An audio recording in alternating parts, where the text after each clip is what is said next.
नमस्कार. संविद्या सांस्कृतिक अध्ययन संस्था पुणे यांनी आयोजित केलेल्या डॉक्टर शोभना गोखले स्मृती व्याख्यानमालेमध्ये आपणा सर्वांचे स्वागत आहे. ज्येष्ठ पुराभिलेख विद्यातज्ञ आणि नाणकशास्त्रज्ञ कैलासवासी डॉक्टर शोभना गोखले यांच्या स्मृतीप्रित्यर्थ आयोजित करण्यात येणाऱ्या या व्याख्यानमालेतील आजचं हे 11वं पुष्प आहे. कोकण चक्रवर्ती शिलाहारांचा सांस्कृतिक इतिहास या शीर्षकाचं हे व्याख्यान देणार आहेत प्राध्यापक डॉक्टर बिंदा परांजपे. प्राध्यापक परांजपे या डॉक्टर शोभना गोखले यांच्या विद्यार्थिनीही आहेत. त्या सध्या वाराणसी येथील बनारस हिंदू विश्वविद्यालयामध्ये इतिहास विभागामध्ये प्राध्यापक म्हणून काम पाहतात. आजच्या व्याख्यानाचे अध्यक्ष आहेत ज्येष्ठ पुरातत्वज्ञ डॉक्टर अरविंद जामखेडकर. डॉक्टर जामखेडकर हे संविद्या संस्थेचे मानद सभासद आहेत. त्याचबरोबर ते मुंबई येथील सर जे school of art architecture and design येथे कुलपती म्हणूनही कार्यरत आहेत. पुढे जायच्या आधी आपण आजच्या वक्त्यांची थोडक्यामध्ये ओळख करून घेऊ. प्राध्यापक डॉक्टर बिंदा परांजपे या सध्या वाराणसीतील बनारस हिंदू विश्वविद्यालयामध्ये इतिहास विभागामध्ये काम करत असल्या तरी त्यांनी त्याआधी काही काळ त्याच विश्वविद्यालयामध्ये सोशल सायन्स फॅकल्टीच्या अधिष्ठाता म्हणूनही काम केलेलं आहे. त्यांनी त्यांचं सुरुवातीचं शिक्षण हे महाराष्ट्रामध्ये पुणे आणि मुंबई येथे घेतलं. त्यांनी आपलं BA हा अभ्यासक्रम मुंबईमध्ये एन्शियंट इंडियन कल्चर हा विषय घेऊन पूर्ण केला. त्यांनी MA करण्यासाठी पुण्यामध्ये डेक्कन कॉलेजमध्ये प्रवेश घेतला आणि ancient Indian history culture and archaeology या विषयात त्यांनी 1983 साली आपलं MA पूर्ण केलं. त्यामध्ये त्यांना A ग्रेड सुद्धा मिळालेले होते. याच संस्थेमध्ये त्यांनी 1989 मध्ये cultural history of the Konkan based on Shilahara inscriptions या विषयावरती PhD पूर्ण केली, ज्याकरता त्यांच्या मार्गदर्शिका होत्या डॉक्टर शोभना गोखले. या संशोधनाच्या नंतर त्यांनी अनेक ठिकाणी अध्यापन केलं, ज्यामध्ये काही संस्था खालीलप्रमाणे आहेत.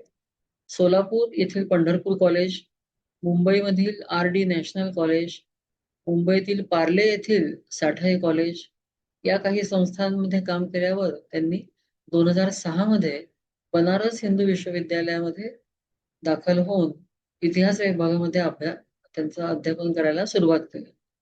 त्यांच्या संशोधनाचे विषय अनेक प्रकारचे आहेत. त्याचा आवाकाही खूप मोठा आहे, ज्यामध्ये प्राचीन भारतीय इतिहास, कला, साहित्य, धर्म, तत्वज्ञान, राष्ट्रीय शैक्षणिक धोरण 2020 अशा अनेक प्रकारच्या विषयात त्यांनी आपलं संशोधन केलेलं आहे. त्यांनी या संशोधनाच्या आधारे अनेक प्रकाशनही केली आहेत. त्यामध्ये संशोधनपर लेख तर आहेतच, पण त्याबरोबर काही पुस्तकंही आहेत. त्यांच्या पुस्तकांमध्ये महत्वाचं आहे ते म्हणजे सुप्रसिद्ध पुरातत्वज्ञ, इतिहासकार RS शर्मा यांचं प्रारंभिक भारत का इतिहास या पुस्तकाचं केलेलं मराठीमध्ये भाषांतर. त्याचं नाव आहे प्राचीन भारताचा इतिहास, जे 2008 मध्ये मुंबईमधून ओरिएंट लॉंगमन प्रकाशनाने प्रकाशित केलेलं होतं. त्यांनी मुंबईमध्ये एक प्रबंध सादर केला होता, त्याचा विषय होता अशोकाचे शिलालेख. त्यांनी अनेक परिषदांमध्ये संशोधनपर निबंध वाचले आहेत. आपले नियतकालिकांमध्ये लेख प्रकाशित केलेले आहेत. त्यांना या संशोधनाच्या दरम्यान काही फेलोशिप सुद्धा मिळाल्यात, ज्यामध्ये UGC म्हणजे युनिव्हर्सिटी ग्रांट्स कमिशनने दिलेली स्पेशल असिस्टन्स फेलोशिप ही आहे. त्याचबरोबर ज्युनियर रिसर्च फेलोशिप त्यांना मिळालेली होती. ICHR म्हणजे Indian council of historical research यांनी सुद्धा त्यांना फायनान्शियल ग्रांट दिलेली होती. 2014 मध्ये अमेरिकेतील जॉर्ज मेसन युनिव्हर्सिटीमध्ये त्यांनी फुलब्राईट नेहरू फेलोशिप वरती जाऊन संशोधनाचं काम केलेलं आपल्याला दिसतं. असा मोठा संशोधनाचा आवाका असणाऱ्या आणि अनेक क्षेत्रामध्ये कार्य करणाऱ्या प्राध्यापक डॉक्टर बिंदा परांजपे या आज आपल्याला व्याख्यात्या म्हणून लाभलेल्या आहेत. त्यांचं मी स्वागत करते आणि त्यांनी आपल्या व्याख्यानाला सुरुवात करावी अशी त्यांना विनंती करते. धन्यवाद.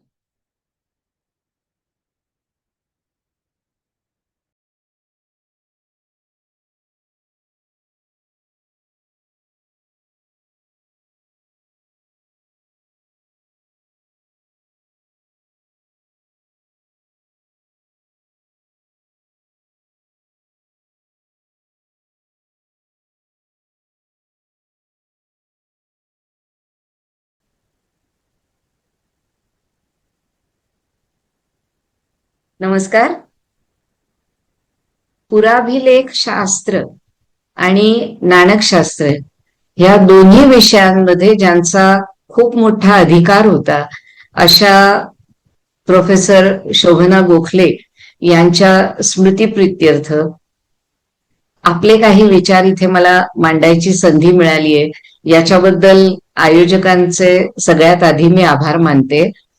आपल्या गुरुला अशा प्रकारे श्रद्धांजली वाहता यावी हे माझं भाग्य.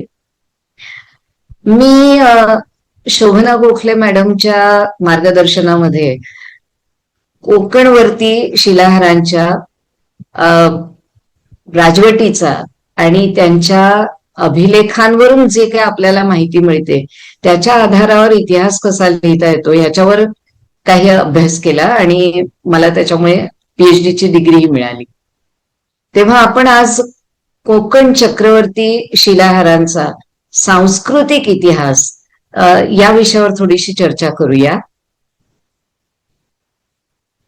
कोकण हा प्रांत असा आहे की खूप आरंभिक काळापासूनही संपूर्ण भारताला त्याच्या अस्तित्वाविषयी माहिती होती, कारण खूप महत्वाची बंदरं या कोकण किनारपट्टीवर आहेत आणि जिथून भारताचा जगातल्या वेगवेगळ्या प्रांतांशी सागरी व्यापार चालत असे. सातवाहनांच्या राजवटीचा जर विचार केला तर फारच महत्वाची जी एक आर्थिक घडामोड आहे सागरी व्यापाराची, आणि खास या काळामध्ये भारताचा रोमशी अत्यंत भरभराटीचा व्यापार चालला होता. तर त्यामुळे ठाणे, चौल, सोपारा यासारखी बंदरं ही मला असं वाटतं की त्या काळच्या वैश्विक नकाशावरची सुद्धा महत्वाची स्थळं नक्कीच असतील. नंतरच्या काळामध्ये आपल्याला हळूहळू किनारपट्टीपासून आणि बंदरांपासून आतला जो भूभाग आहे जो सह्याद्रीकडे पसरलेला आपल्याला दिसतो, तिथे नवीन नवीन माणसांच्या वस्ती व्हायला लागल्या, शेती व्हायला लागली आणि शेतीमुळे येणारे वेगवेगळे उद्योगधंदे विकसित व्हायला लागले आणि अशा प्रकारे एक संपूर्णपणे असा एक विकसित प्रदेश तयार होण्याची ही एक प्रक्रिया आपल्याला त्यावेळेला दिसते. आणि हा जो काळ आहे हा साधारणपणे 8व्या शतकापासून 12व्या शतकापर्यंतचा आपण पाहू शकतो. भारतीय इतिहासाच्या संदर्भात म्हणायचं झालं तर ह्याला आपण पूर्व मध्यकाळ असं म्हणतो. याचं कारण असं की मध्यकालीन इतिहासाचे जे काही खास मानक आहेत त्याची हळूहळू सुरुवात या काळात झालेली आपल्याला दिसते आणि म्हणून हा पूर्व मध्यकाळ असं साधारणपणे म्हटलं जातं. प्राचीन भारताच्या कालखंडांच्या ह्या विभागणीबद्दल काही मतभेद पण आहेत. काही इतिहासकारांना हाच मध्यकाळच आणि त्याची सुरुवात आपण का म्हणू नये असं वाटतं. त्यामुळे पूर्व मध्यकाळ असा काही एक वेगळा आरंभिक काळाचा एक तुकडा, एक कालखंड आपण घ्यावा असं काही इतिहासकारांना वाटत नाही. पण मला ज्या पद्धतीचं डेक्कन कॉलेजमध्ये ट्रेनिंग मिळालं त्याप्रमाणे तरी पूर्व मध्यकाळ म्हणणं ह्या काळाला हे जास्त योग्य वाटतं आणि त्यामुळे मी माझ्या चर्चेमध्ये पूर्व मध्य काळाचा संदर्भ घेऊन या चर्चेमध्ये काही गोष्टी मी मांडेन. या 8व्या शतकापासून 12व्या शतकाच्या काळातली एक प्रमुख जर आपण एक घडामोड म्हटली तर ती कोकणामध्ये व्यवस्थित ज्याला एक राज्य म्हणता येईल अशा संस्थेचा उदय होताना आणि विस्तार होताना आपल्याला दिसतो. याच्या आधी मौर्य सुद्धा पोचले होते कोकणापर्यंत आणि अशोकाचे शिलालेखाचा काही खंडित भाग आपल्याला सोपाऱ्याहून मिळालेला आहे. आणि मग नंतर सांगितलं असं की सातवाहनांच्या काळामध्ये काही बौद्ध लेणी या भागातली आणि त्याच्यामध्ये सातवाहनांचे अभिलेख आपल्याला मिळतात. काही प्रमाणामध्ये नंतरच्या काळामध्ये सुद्धा थोडीशी काही राजनैतिक घडामोड क्वचित केव्हा बघायला मिळते, पण एक स्थिर जवळजवळ 300-400 वर्ष चाललेलं असं राज्य असं जर आपण म्हटलं तर ते शिलाहारांचं आहे. ह्या शिलाहारांनी खूप मोठ्या प्रमाणावर आपल्या इतिहासाची साक्ष अभिलेखाच्या माध्यमातून आपल्यापर्यंत पोहोचवलेली आहे. आणि यामुळेच मला असं वाटतं की एखाद्या छोट्या आणि तसं म्हटलं तर बाकी विस्तृत भूभागापासून काहीशा दूर असलेल्या भागाचा समग्र इतिहास लिहिणं हे आपल्याला शक्य होते या अभिलेखांमुळे मुख्य रूपाने. तर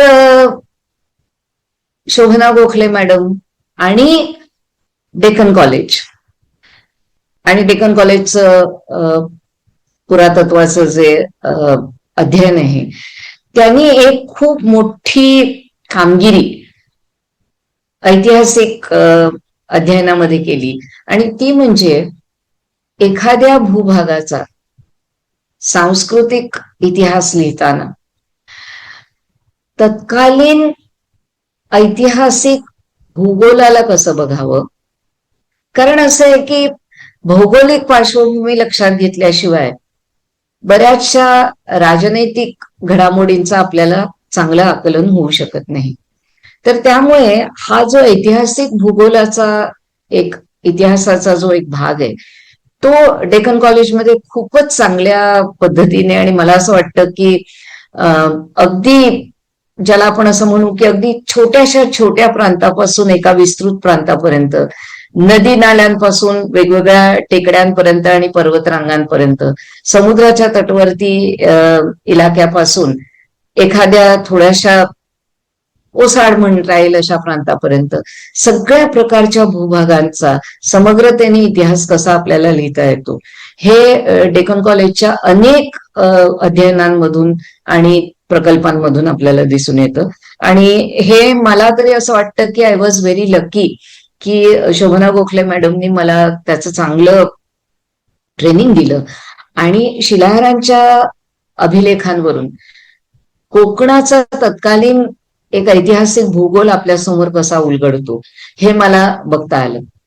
त्यामुळे मी नक्कीच प्रथम त्याची चर्चा करेन, कारण असं आहे की त्या एका भौगोलिक पार्श्वभूमीचा एक पट आपल्यासमोर उघडल्यानंतर आपण त्याच्यावर काय काय सांस्कृतिक घडामोडी होत आहेत, राजनैतिक घडामोडी होत आहेत, आर्थिक काय काय घडामोडी होत आहेत हे आपण चांगलं बघू शकतो. आता हे कोकण प्रांताचं जे भौगोलिक वैशिष्ट्य आहे ते असं आहे की एका बाजूनी तर अरबी समुद्र आहे, एका बाजूला ज्याला आपण पश्चिमी घाटाचा प्रदेश म्हणतो किंवा सह्याद्रीच्या रांगा म्हणतो ते आहे, आणि हा मधला एक चिंचोळा भूभाग आहे. बरं तो तरी सलग आहे का, तर तसं नाही, कारण सह्याद्रीच्या काही पर्वत रांगा टेकड्यांच्या रूपाने पूर्ण समुद्रामध्ये गेलेल्या आपल्याला दिसतात. आणि याच्यामुळे काय होतं की हा जो भूभाग आहे त्याच्यात पुन्हा छोटे छोटे छोटे छोटे भूखंड तयार झालेले आहेत, जे तसं बघायला गेलं तर स्वतंत्र आहेत, आपले आपण स्वायत्तपणे निर्माण झालेले, आणि त्याच्यामध्ये माणसांच्या वस्ती झालेल्या आणि मग त्याचा विकास झालेला आपल्याला दिसतो. दुसरं असं की खाड्या आहेत इथे पुष्कळ, आणि ह्या खाड्यांमुळे काय होतं की समुद्राचं पाणी जे आतमध्ये येतं नदीच्या मुखातून आणि हे, तर त्यामुळे सुद्धा हा भूभाग पुन्हा एका छोट्या छोट्या भागांमध्ये त्याची विभागणी होताना आपल्याला दिसते. त्यामुळे जेव्हा आपण कोकण असं म्हणतो तेव्हा मुख्यत्वे करून ह्याचे दोन भाग आपल्याला बघता येतात. एक आपल्याला उत्तरी भाग जो आहे कोकणाचा तो म्हणजे आजच्या याच्यात बघायचं झालं, आजच्या महाराष्ट्राच्या भूगोलाच्या संदर्भामध्ये, तर ठाणे जिल्ह्याचा जो पूर्ण परिसर आहे तो विशेष करून आपण उत्तर कोकणाचा भाग असा म्हणू शकतो, आणि ज्याला अपरांत ही कैक वेळेला इतिहासामध्ये आणि प्राचीन इतिहासामध्ये म्हटलेलं आपल्याला दिसतं. त्याच्यानंतर हा जो आजचा रायगड जिल्हा आहे, म्हणजे कोकणाचा एक मध्यवर्ती भाग आहे, त्याच्यामध्ये आपल्याला सपाट अशी जमीन कमी बघायला मिळते आणि छोटे छोटे खाड्यांमुळे अतिशय वेगाने वाहणाऱ्या नद्या, ज्यांना पाणी फक्त पावसाळ्यात असतं आणि नंतर कोरडे हे प्रवाह आपल्याला दिसतात, ह्यानी किंवा सांगितलं असं की छोट्या टेकड्यांच्या शृंखलांनी विभक्त झालेला असा हा भाग आपल्याला दिसतो. पण तरी सुद्धा रायगड जिल्ह्याचा बराचसा भाग आपल्याला सपाट म्हणता येईल. अगदी पूर्णपणे सपाट जसं आपण गंगेच्या मैदानांची गोष्ट करू शकतो, बघतो, तसं नाही, तर दिसतं. आणि नंतर आपल्याला दिसतं ते तळकोकण, म्हणजे रत्नागिरी सिंधुदुर्ग जिल्हे, अधिक चिंचोळा होत जाणारा हा भाग आणि अधिक ज्याच्यामध्ये आपल्याला उंच सखल असा भूभाग दिसतो. सपाट भूप्रदेश खूप कमी मिळतो इथे आपल्याला. तर हा जो भूभाग आहे तो ह्या 8व्या शतकापासून 12व्या शतकापर्यंतचा हा जो काळ आपण बघतोय, त्याच्यामध्ये 2 शिलाहार वंशाच्या राजवटींचा त्यांनी राज्य ज्या भूभागावर केलं असा विभक्त झालेला दिसतो. म्हणजे त्यातल्या उत्तरेकडच्या भागामध्ये उत्तर कोकणातले शिलाहार आपण त्यांना म्हणूया, आणि दक्षिणेकडचे दक्षिण कोकणचे शिलाहार. तर हा जो भौगोलिक प्रदेश आहे त्याची जर आपल्याला जमिनीची विस्तृत शेती योग्य अशी जर भूमी मिळत नसेल, तर मग ह्या भूक्षेत्राचा, ह्या भूभागाचा मनुष्यांचं राहणीमान तिथलं सुधारावं, सुरळीतपणे चालावं, अशासाठीचे आवश्यक जे काही एक ज्याला आपण नैसर्गिक साधनांचे काही असा काही ठेवा म्हणून, तो काय असू शकतो, तर एक पूर्णपणे उत्तरेपासून दक्षिणेपर्यंत किनारपट्टी आहे. सगळ्यात मोठा यातला जो एक माणसांच्या वस्तीच्या दृष्टीने फायदेशीर असा जो त्यातला घटक आहे तो समुद्र किनारपट्टी आणि अर्थात समुद्र आहे. आणि दुसरं असं की खाड्यांमुळे तयार झालेली हे जी काही बंदरं आहेत, कारण काय होतं की प्राचीन आणि मध्ययुगीन, पूर्व मध्ययुगीन काळातल्या जहाजांचा जर आपण विचार केला तर ती खूप मोठी नव्हती आणि त्यामुळे कुठे थोडीशी लांब किनारपट्टीपासून त्यांचे नांगर टाकून छोट्या छोट्या होड्यांनी मग ते मालाची ने-आण ह्या बंदरांपर्यंत करता येत होती. आणि त्यामुळे ह्या खाड्यांमुळे झालेली बंदरं आणि किनारपट्टी ही अत्यंत महत्वाची आहे. आणि म्हणूनच मी म्हटलं असं की प्राचीन काळामध्ये ह्या बंदरातून होणाऱ्या व्यापारांमुळे कोकणाचं जे महत्व होतं, भौगोलिक महत्व होतं, ते अत्यंत लाभदायी होतं तिथे राहणाऱ्या लोकांसाठी किंवा तिथून व्यापार करणाऱ्या लोकांसाठी. आणि दुसरं असं की ह्या किनारपट्टीमुळे, ह्या खाड्यांमुळे मासे मुबलक प्रमाणामध्ये मिळू शकत होते.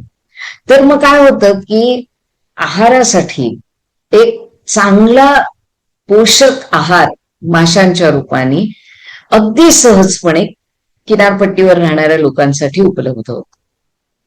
दुसरं असं की अगदी किनारपट्टीच्या लगतची जमीन असते जी, तशी ती खार जमीन असते आणि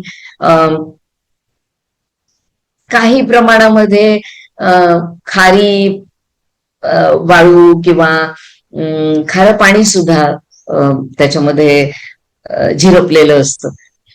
पण तरी सुद्धा एक प्रकारचं जाडं भात, म्हणजे भाताची कोकणामध्ये अतिशय सुंदर, आज आपण बघितलं तर उत्तम व्हरायटी आपल्याला मिळतेच तिथे, पण एक जाडं भात असतं आणि जे ह्या किनारपट्टीच्या अशा ज्या थोड्याशा दलदलीच्या थोड्याशा खाऱ्या जमिनी असतात त्याच्यामध्ये होऊ शकतं. त्यामुळे अगदी सुरुवातीच्या काळात सुद्धा काही प्रमाणामध्ये भातशेती होऊन तांदूळ आणि मासे स्थानिय लोकांना मिळत असते. मी हे का सांगतेय, कारण ह्या स्थानिय लोकांना हळूहळू राज्य संस्थेच्या परिघामध्ये आणून त्या भागावर राज्य करणं शिलाहारांनी कसं घडवून आणलं हे समजण्यासाठी तिथल्या लोकांचा तिथल्या भौगोलिक परिस्थितीशी असलेला हा जो एक मेळ आहे तो आपल्याला बघायला पाहिजे.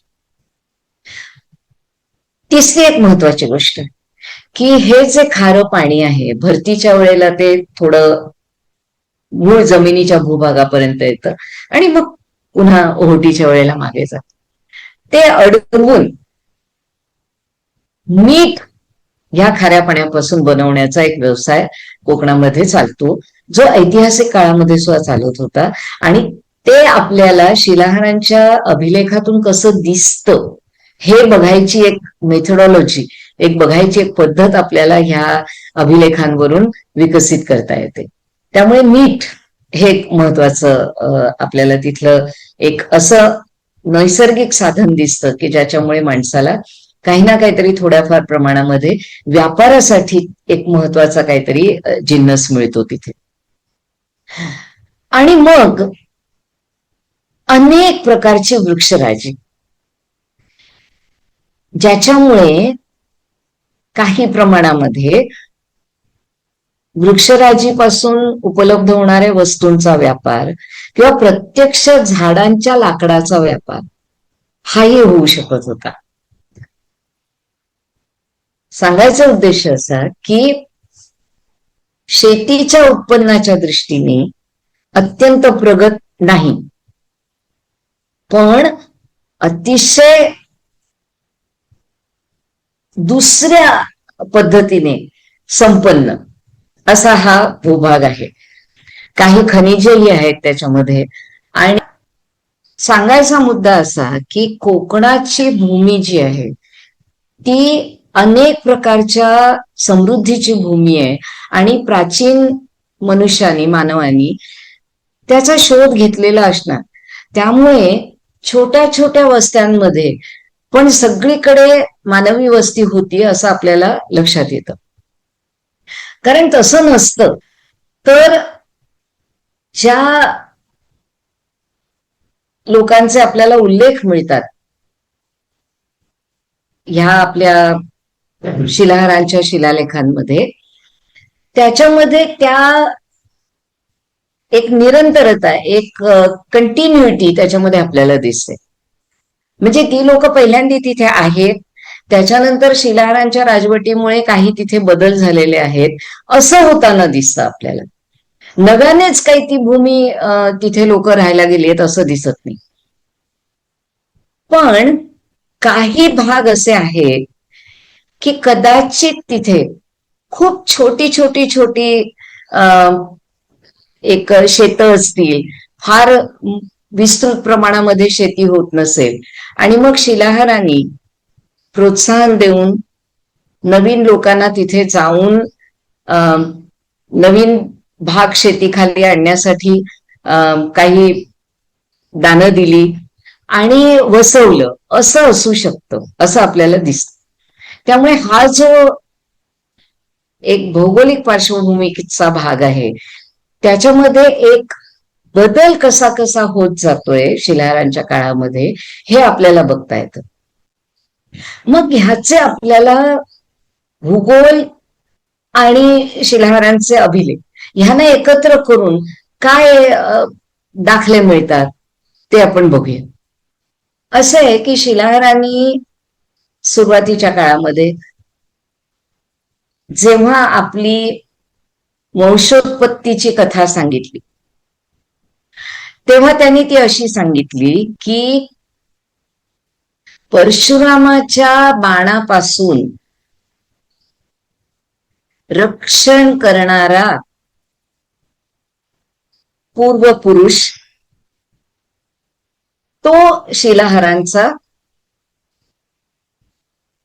म्हणजे शिलाहारांचा वंश ज्याच्यापासून सुरू झाला तो मुख्य, ज्याला आपण असं म्हणतो की एक पेट्रियार्क, जो एक मुख्य पितृपुरुष जे म्हणता येतो तो होता. आता प्रश्न असा आहे की ही पूर्ण जी कोकण किनारपट्टी आहे, म्हणजे आपण भृगु कच्छ ज्याला म्हणतो, म्हणजे भडोच तिथपासून केरळापर्यंत पूर्ण ही पश्चिमी किनारपट्टी जी आहे ती परशुराम भूमी म्हटलं जातं. ती भूमी परशुरामाने निर्माण केली असं म्हटलं जातं. आणि ह्या पौराणिक कथेपेक्षा काहीतरी वेगळं इथे आपल्याला लिहिलेलं दिसतं. मग शिलाहाराच्या ह्याच्या परशुरामाच्या बाणापासून रक्षण करावं लागलं. हे कोणाचं रक्षण करावं लागलं? तर आपल्याला आगरी आणि कोळी लोकांच्या पूर्वकथा ज्या आहेत, मिथकीय कथा ज्या आहेत, त्याच्यामध्ये असं एक दिसतं की हे एन्थोवेंनी tribes and caste of Bombay presidency मध्ये त्याचा उल्लेख केलेला आहे की आगरी कोळी समाजाच्या स्त्रियांनी परशुरामाला विनंती केली की समुद्राला मागे हटवून ही भूमी निर्माण होतीये, पण तू या समुद्राला फार मागे लोटू नकोस, कारण आमचं जीवन त्याच्यावर अवलंबून आहे. म्हणजे शिलाहारांच्या वंशोत्पत्तीची कथा इथे सांगितली जायच्या आधीपासून आगरी कोळी तर तिथे होतेच. आणि मग हे आगरी आणि कोळी कोण? तर आगरी लोक साधारणपणे मिठागरांच्या ज्यांच्याकडे समुद्राच्या पाण्यापासून मीठ बनवण्याचं कौशल्य आहे ते लोक, आणि कोळी स्वाभाविकच मासेमारी करणारे लोक. म्हणजे ही आगरी कोळी जमातीची लोक तिथे वस्ती करून होतीच. आणि मग तिथे जेव्हा राजवट स्थापन झाली, राज्याचा विस्तार व्हायला लागला, राजनैतिक संस्थेचा विस्तार व्हायला लागला, तेव्हा त्यांच्यात काय देवाणघेवाण झाली असेल, कशी झाली असेल, त्यांनी ह्या नवीन लोकांना कसं स्वीकारलं असेल, ह्याची कुठेतरी आपल्याला एक कल्पना ह्या वंशोत्पत्तीच्या पूर्वकथेमध्ये येते. पण नंतरच्या अभिलेखांमध्ये ही कथा पूर्णपणे विस्मृत झालेली. आणि मग जी कथा येते ती त्याच्याहूनही आपल्याला विचारात टाकणारी आहे की हे कसं झालं, काय बदललं, आणि मग त्याचा संबंध भौगोलिक परिस्थितीकडून सांस्कृतिक परिस्थितीकडे कसा बदलत जातो हे आपण बघू शकतो. तर त्याच्यामध्ये असं म्हटलेलं आहे की जिमूत वाहनाचे हे वंशज आहे. म्हणजे पहिली वंशोत्पत्तीची कथा जी परशुरामाशी जुडते त्याच्यामध्ये सीलार म्हणून एक त्यांचा वंशपुरुष सांगितला गेला, आणि सीलारचे वंशज ते सीलाहार. आणि मग ही दुसरी कथा आहे ज्याच्यामध्ये वंशोत्पत्तीची कथा शिलाहार जी आहे ती शिलाहार शब्दावर एक श्लेष केलेला आहे की शिळेवर ज्यांनी स्वतःला आहार म्हणून अर्पण केलं त्या विद्याधर जिमूत वाहनाचे हे वंशज. मग ह्यांचा संबंध त्या स्थानीय लोकांशी आणि त्या भूभागाशी काय आहे? तर तो असा आहे की जिमूत वाहनाच्या कथेमध्ये जिमूत वाहनाने स्वतःच्या शरीराला एक बळी म्हणून अर्पण करून गरुडाला कोणाचं रक्षण केलं? नागांचं रक्षण केलं. म्हणजे त्याची कथा तशी सगळ्यांना माहितीच असेल, थोडक्यात सांगते की नागांमध्ये आणि गरुडामध्ये एक असा संधी झाला होता की गरुडाने नागांच्या वस्तीजवळ येऊन खूप काहीतरी त्यांचं हानी करू नये म्हणून एका विशिष्ट शिलाखंडावर रोज एक नाग स्वतःला गरुडाचा आहार म्हणून अर्पण करील अशी ती संधी होती. तर विद्याधर जिमूत वाहनाने एका नागाला वाचवलं आणि त्या नागाच्या जागी त्याने स्वतःला अर्पण केलं. शिलेवर आहार म्हणून स्वतःला अर्पण केलेला तो शिलाहार. आणि मग गरुडाच्या लक्षात आलं की हा माझा आहार नाही, म्हणून गरुडाने अमृत सिंचन करून त्याला पुन्हा जीवदान दिलं वगैरे, अशी ती कथा आहे. मग कोकणाच्या बाबतीत या कथेचा अर्थ काय होतो? तर कोकणाची ही जी भूमी आहे ती मुख्य दख्खन प्रांताच्या भूमीपासून किंवा उत्तरेकडच्या गुजरात पासून किंवा अजून दक्षिणेकडच्या कर्नाटकापासून काहीशी तुटक दूर अशी आहे. आणि साधारणपणे अशा भूभागातल्या लोकांना भारतामध्ये नागवंशी म्हटलं जायचं. नागवंशी लोक कुठे असतात तर ते अशा भूभागामध्ये असतात जे मुख्य वस्तीपासून काहीसे दूर, काहीसे वेगळे, ज्यांच्याशी फार जास्त आपला नियमित काही संपर्क राहत नाही, अशा ठिकाणचे लोक. मग इरावती कर्व्यांनी असं दाखवलं की ह्या कोकणच्या प्रांतातल्या लोकांना सुद्धा नागलोक म्हणायची पद्धत आहे किंवा होती ऐतिहासिक काळामध्ये, असं त्यांनी आपल्या अँथ्रोपॉलॉजिकल डिस्कशन मध्ये महाराष्ट्राच्या वर्णन केलेलं आहे. तर ह्या नागांना जो रक्षण करू शकतो या नागांचं गरुडापासून ते हे शिलाहार. मग नागांचं रक्षण का करावं लागलं आणि तो बाहेरून कोणीतरी, कारण जिमूतवाहनाची जी मूळ कथा आहे ती कुठेतरी आपल्याला मराठवाड्याच्या आसपासच्या परिसरातली दिसते. तिथून कोणीतरी कोकणामध्ये येऊन कोकणातल्या मूळ जे वसाहतकार लोक आहेत त्यांचं रक्षण करताना का दिसतो. ह्याचा अर्थ कोणत्याही अशा नवीन राजनैतिक घडामोडीमध्ये स्थानिय लोकांशी संघर्ष होऊन ते पूर्णपणे विस्थापित होतात किंवा हळूहळू नामशेष होतात किंवा काही आपापसात त्यांच्यात देवाणघेवाण व्हायला लागते आणि एक प्रकारची स्वीकारार्हता तयार होते. कोकणातल्या लोकांशी ह्या बाहेरून आलेल्या राज्यकर्त्यांची स्वीकारार्हता तयार होताना अशी काही योजना झाली असावी की ज्याच्यामध्ये स्थानिय लोकांना अभय मिळेल.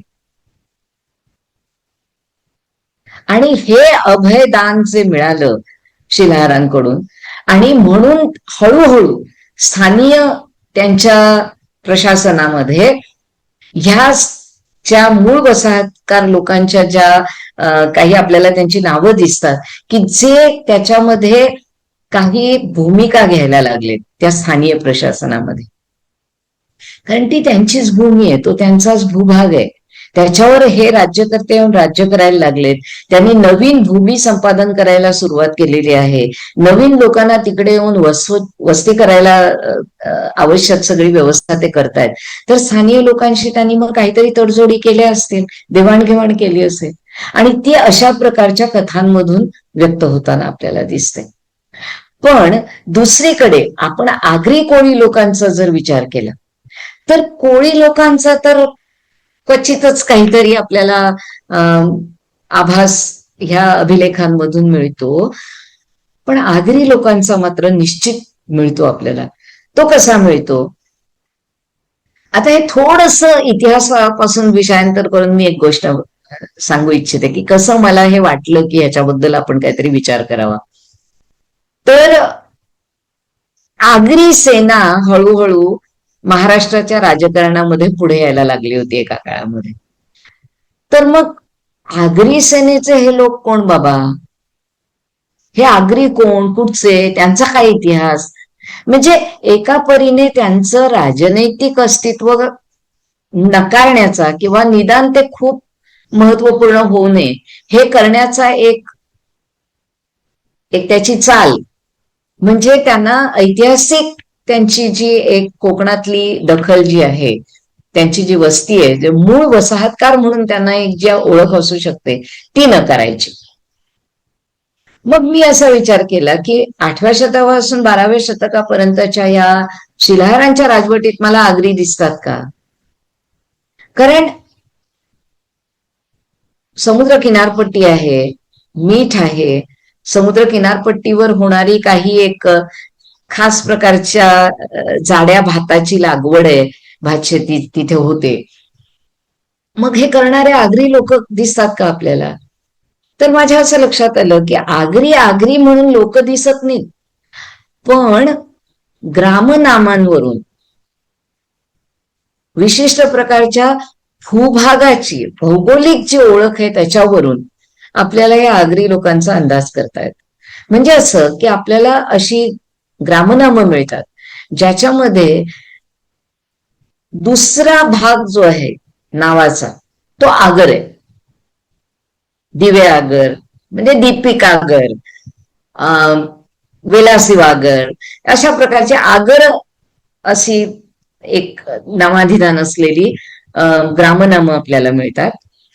आणि असे काही भूभाग जसं म्हटलं असं की दांड. आता कोकणामध्ये बघा की अशी जी समुद्र किनारपट्टीवरची चिंचोळी जी बांध तयार होऊन झालेली पायवाट वगैरे असते त्यालाही दांड म्हणतात. थोडे थोडे असे छोटे रस्ते असतात त्यालाही दांड म्हणतात. समुद्र किनारपट्टीचा संदर्भ त्या दांड शब्दामध्ये नक्की येतो. आता उदाहरणार्थ दांडेकर वगैरे जे लोक असतात ना ते दांडे एक जो भाग असतो. तर आपल्याला दांड हा पण एक ग्रामनिधानामध्ये भाग असलेला दिसतो. करदांड असे अशा प्रकारची नावं मिळतात. तर आपल्याला दांड मिळतं, आपल्याला आगर मिळतं. खाडीचे उल्लेख तर आहेतच, अगदी खाडी शब्दाने चेमेलवका खाडी वगैरे असं खाडीचे उल्लेख आहेत. मग आता शोधूया मीठ किंवा शोधूया अशा जमिनी ज्या खार जमिनी आहेत आणि ज्याच्यामध्ये त्या विशेष पद्धतीची भातशेतीची लागवड आणि खास करून हे आगरी लोक करतात. तर त्याला खाजण म्हणायची एक काही ठिकाणी पद्धत आपल्याला कोकणामध्ये दिसते. आणि खज्जन लँड, खज्जन भूमी असे उल्लेख आपल्याला मिळतात अभिलेखांमध्ये. त्या खाजणं आहेत, आगर आहेत, दांड आहेत. आणि दुसरं असं की मिठाची जी मीठ बनवण्याची प्रक्रिया आहे ती आपल्याला कशी दिसते तर लवणे तट, लवणचारिका अशा आपल्याला म्हणजे आता एखादी भूमी दान जेव्हा दिली जाते त्याच्या चौहद्दी सांगितल्या जातात. तर त्या दान दिलेल्या भूमीची हद्द दाखवण्यासाठी लवणे चारिका, लवणे तट असे शब्द वापरलेले आपल्याला दिसतात. आणि लवण म्हणजे मीठ आपल्याला माहिती. म्हणजे मीठ बनवण्याची प्रक्रिया तिथे कुठे ना कुठेतरी त्या भौगोलिक जो एक घटक आहे त्याच्याशी जोडलेली दिसते. पण त्याच्याहूनही महत्वाचा एक पुरावा आपल्याला मिळतो तो म्हणजे एक देऊळ आहे किंवा देव आहे ज्याला दान दिलेलं आहे कोकणामध्ये. म्हणजे या कोकण शिलाहारांच्या अभिलेखांमधून आपल्याला त्याची माहिती मिळते. लोणादित्य, लोणादित्य, लवणादित्य. आता असं आहे की आदित्य म्हणजे सूर्य हे आपल्याला अगदी सहज लक्षात येतं. आणि समुद्राच्या खाऱ्या पाण्यापासून मीठ बनवण्याच्या प्रक्रियेमध्ये सूर्य ताप जो आहे तो खूप महत्वाचा आहे. कारण त्यांनीच बाष्पीभवन होऊन आणि मग नंतर मीठ त्याच्यातून काढलं जातं आणि मग ते वाळूपासून वेगळं करणं वगैरेच. तर ह्या लोणादित्याचा जो एक जो देव आहे आणि त्याला जो जे दान दिलेलं दिसतं आपल्याला तर ते नाव असं आहे की ज्याच्यामध्ये मीठ आणि सूर्य आणि समुद्राच्या खाऱ्या पाण्यापासून मीठ बनवणाऱ्या लोकांसाठी सूर्य नक्कीच खूप महत्वाचं दैवत असणार, याच्याबद्दल काही वाद नाही. ते त्या दैवताला कोणत्या नावाने संबोधत होते कारण आदित्य हे खूपच आपल्याला वैदिक काळापासून चालत आलेलं एक सूर्याचं रूप दिसतं. आणि ह्या कोकणातल्या तसं म्हटलं तर बाकी भूभागापासून तुटक असलेल्या या भागामध्ये तेच वैदिक नावच सुरुवातीपासून प्रचलित असेल ही शक्यता आपल्याला कमी दिसते. पण जे काही नाव असेल ज्या पद्धतीने त्यांनी सूर्याची उपासना केली असेल किंवा त्याला काही आपली श्रद्धा अर्पण केली असेल त्याचे पडसाद आपल्याला दिसत नाहीत. पण हा एक लोणादित्य नावाचा तिथे देव तयार झालेला दिसतो. आणि मग त्या लोणादित्याचं मंदिर आणि त्या लोणादित्याच्या मंदिराच्या रखरखावाची किंवा तिथल्या ज्या काही पूजा अर्चना किंवा उत्सवांची जी जबाबदारी असते ती कोणाला दिली गेली, तर ती व्यापाऱ्यांना दिली गेली. आणि हे व्यापारी आपल्या मिळकतीचा काही भाग राज्याला देणार आहेत. तेव्हा हा संबंध व्यापाराचा जो आहे त्याच्यामध्ये मिठाचा व्यापार फार महत्वाचा असू शकतो. आणि म्हणून मला असं वाटतं की आगरी नावानी नाही, पण मिठागरांमुळे आणि ह्या सगळ्या वेगवेगळ्या भौगोलिक स्थळांच्या ओळख असलेल्या शब्दांवरून तरी निदान आपल्याला ह्या मूळ वसाहतकार जनांचा काहीतरी आभास मिळू शकतो आणि तो आपण ह्या अभिलेखांच्या माध्यमातून बघू शकतो. इतिहासामध्ये एक प्रवाह आहे आणि जो आपण खूप तत्परतेने त्याच्याविषयी हल्ली विचार करतो, तो म्हणजे सामान्यांचा इतिहास, जनसामान्यांचा इतिहास किंवा समाजाची जी सोपानबद्धता आहे त्याच्यामध्ये सगळ्यात खालच्या स्तरावरच्या पायरीवरच्या लोकांचा इतिहास. म्हणजे ज्यांच्यापासून खरं म्हटलं तर तो इतिहास सुरू व्हायला हवा. जे समाजाच्या वरच्या स्तरातले लोक आहेत, जे वेगवेगळ्या प्रकारच्या संस्थांच्या प्रमुख पदांवर आहेत, ते लोक नाही तर ज्यांच्या साठी किंवा ज्यांच्या आधाराने या संस्था चालतात त्यांचा इतिहास आपण कुठे बघणार आहोत. तर तो अशा प्रकारे ह्या आगरी लोकांसाठी आपण शिलाहारांच्या कारकिर्दीत बघू शकतो असं मला वाटतं. आणि त्याच्यासाठी शिलाहारांचे जे अभिलेख आहेत ते अत्यंत महत्वाचे आपल्याला एक साक्ष म्हणून इथे उपयोगी पडताना दिसतात. काही अशी दैवत आहेत की ज्यांचा आपल्याला फारसा काही माग लागत नाही, त्यामुळे असं मला वाटतं की ते स्थानिक लोकांच्या भाषातले शब्द होते ते विस्मृत झाले, पण त्यांच्या ग्रामदैवतांच्या नावाने ते राहिले. जसं वाउलथाय, उच्छादेवी. आता देवी शब्दावरून ते कोणतं तरी देवीचं स्थान असेल हे कळतं, पण ती उच्छादेवी कोण होती नाही माहिती आपल्याला. ती नाही, त्याचा काही फारसा थांग लागत नाही. तर अशा प्रकारे स्थानिक लोकांचे जे प्रतिध्वनी आहेत ते आपल्याला या अभिलेखांवरून बघायला मिळू शकतात. पुन्हा एकदा आपण ह्या भौगोलिक ह्या पार्श्वभूमीशी निगडीत घडामोडींकडे आपण परत आलो. तर शिलाहारांनी काय केलं मग, की जर ते बाहेरून इथे आले, राज्यकर्ते झाले, त्यांना ह्या भूभागाचा विकास करून आपला निश्चितपणे त्याच्यातून मिळणारा कर जो आहे, जे त्यांच्या राज्याचं उत्पन्न आहे ते वाढवायचं असणारच. तर त्याचा एक भाग आहे तो त्यावेळेला प्रस्थापित तिथे असलेल्या व्यापाराकडून जो होतो तो आहेच. आणि तो आपल्याला अभिलेखांवरून खूप स्पष्टपणे दिसतो की ज्याची वेगवेगळ्या बंदरांमध्ये येणाऱ्या जहाजांवर काय कर लादला जायचा ह्याची कल्पना आपल्याला येते. आणि त्याच्यामध्ये गंमत म्हणजे अरबी लोकांशी त्या काळात निश्चित व्यापार चाललेला होता, म्हणजे अरबांच्या माध्यमातून व्यापार चाललेला होता. त्यामुळे अरबांची नाणी, म्हणजे आता उदाहरणार्थ दिनार, तर दिनार आपल्याला ह्या कोकणातल्या शिलाहारांनी मान्य केलेलं एक चलन असा रूपाने दिसतं तिथे. आणि त्याचे उल्लेख आपल्याला अभिलेखांमध्ये दिसतात की बंदरातून येणाऱ्या जाणाऱ्या जहाजांवर जो कर वसूल केला जायचा त्याच्यामध्ये किती दिनार त्याचा उल्लेख त्याच्यामध्ये येतो. आणि हे करणारे जे श्रेष्ठी आहेत, शेठ सावकार व्यापारी जे आहेत, त्यांना काय सवलती मिळाल्या आणि त्या कशाच्या बदल्यात मिळाल्या हे फारच बघण्यासारखं आहे. आणि ते त्या कोकणाच्या भूमीशी एकदम, जसं आपण म्हणतो ना की डायरेक्टली रिलेटेड असं आहे ते.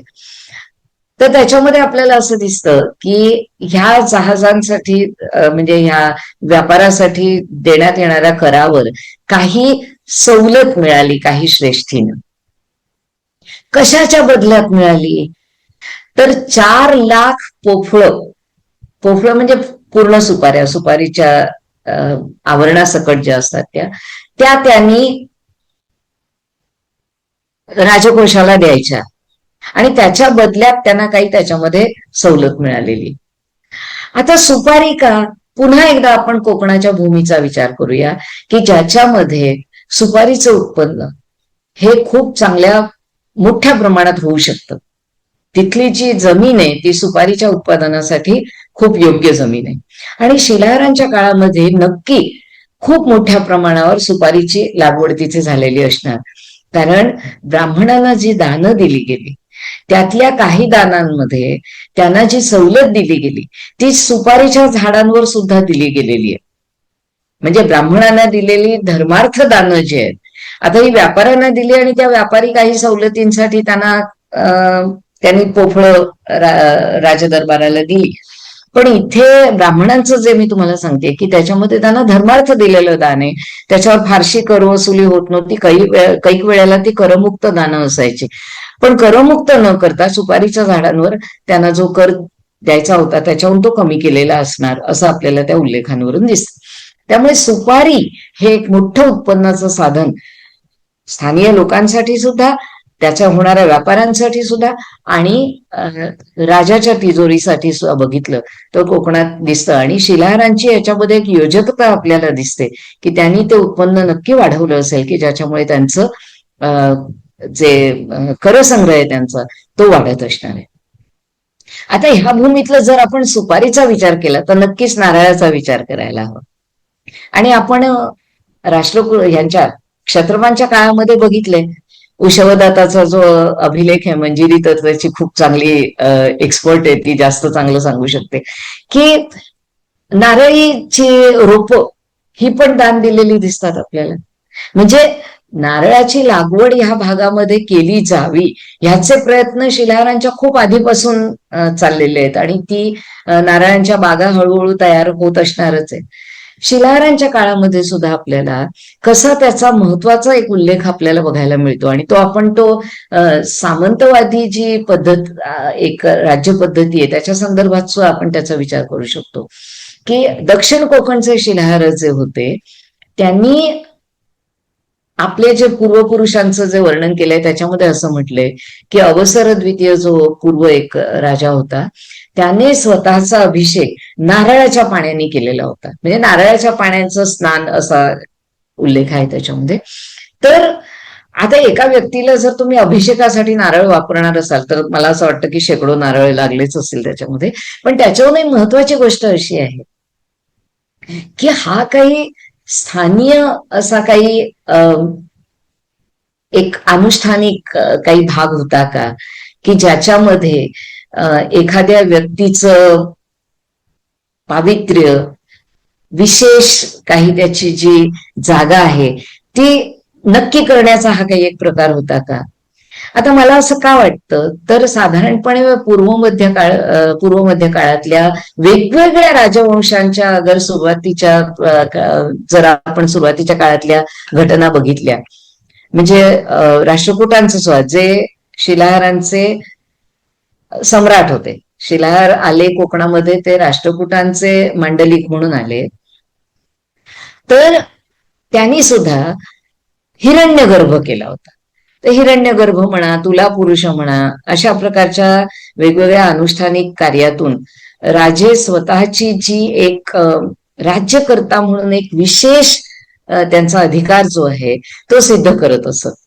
मग त्यांचा जन्म वंशानुगत दृष्टीने पाहता कदाचित तेवढा सन्माननीय नसेल, पण एकदा हिरण्यगर्भ झाला, एखाद्या व्यक्तीचा पुनर्जन्म अशा प्रकारे झाला किंवा तुला पुरुषामध्ये इतकी सगळी दानं देऊन त्याने धर्मसंस्थांचे पुरोहितांचे आशीर्वाद प्राप्त केले, तर मग तो राजा होऊच शकतो. त्याला त्याची एक निश्चित अशी जागा मिळते तिथे. तर असा काही हा कोकणातला, त्या भूमीतला, त्या भागातला काही अनुष्ठानिक कार्याचा भाग होता का ह्याच्यावर विचार करायला हवा. आणि दुसरं मला असं वाटतं की नारळाचं जे महत्व ह्या भौगोलिक परिस्थितीमुळे ते पण आपल्याला इथे चांगलं अधोरेखित होताना दिसतं. तर अशा प्रकारे बंदर असू देत, मिठागर असू देत, समुद्र किनारपट्टीच्या जवळची काही अशी खारी जमीन असू दे की ज्याच्यामध्ये जाडं भरडं का होईना पण भातशेती होऊ शकते, असे भाग असतील. आणि मग आपल्याला आणखीन जो भूविस्तार कृषीच्या संदर्भामध्ये होताना दिसतो तोही खूप महत्वाचा आहे. कारण बऱ्याचशा भूमिदानांमध्ये चौहद्दी ज्या आपल्याला दिसतात त्या कशा दिसतात की खाडी आहे एका बाजूला कोणता तरी केवळ पावसाळ्यात ज्याच्यात पाणी असू शकतं असा ओढा आहे ज्याला कोकणामध्ये वहाळ म्हणतात. तर त्या वहाळाचा शब्द जो आपल्याला त्या इन्स्क्रिप्शन्स मध्ये मिळतो, किंवा छोट्या छोट्या टेकड्या आहेत, किंवा असे काही वृक्ष आहेत की जे वाढायला किंवा एक वृद्ध वृक्ष म्हणून त्यांना बघितलं जातं, एक पुरातन वृक्ष म्हणून त्यांना बघितलं जातं, असे वृक्ष आहेत.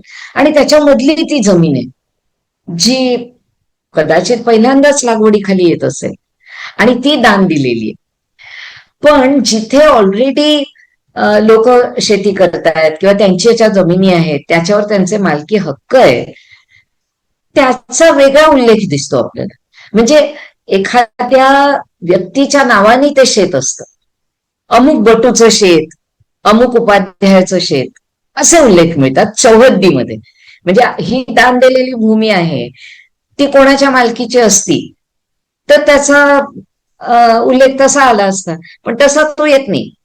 उल्लेख येतो चौहद्दीमध्ये त्याला लागून जी जमीन आहे, शेतजमीन, ती कोणाची.